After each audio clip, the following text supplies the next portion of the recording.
Je vais à présent vous présenter les premières mesures qui pourront être prises dès aujourd'hui et sur le temps plus long pour prémunir le musée du Louvre contre de futures agressions. Elles seront mises en œuvre en coopération étroite avec le ministère de la Culture, la préfecture de police et la ville de Paris.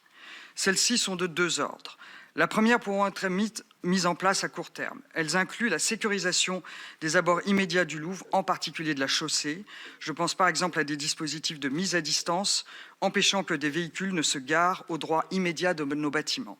Je souhaite aussi solliciter le ministère de l'Intérieur pour étudier si l'installation d'un commissariat de police au sein du musée serait envisageable.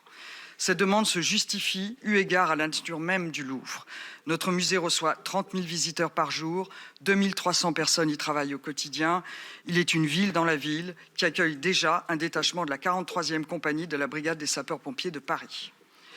Les autres mesures se déploieront sur le temps long dans le cadre du projet global Louvre Nouvelle Renaissance.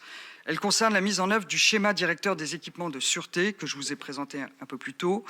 Ce plan doublera le nombre de caméras sur les 37 hectares du domaine du Louvre. Il modernisera entièrement les accès par badge au musée. Il mettra en place un nouveau système d'hypervision dans les postes de contrôle du musée, permettant un contrôle exhaustif et global de l'ensemble des informations du système de sûreté.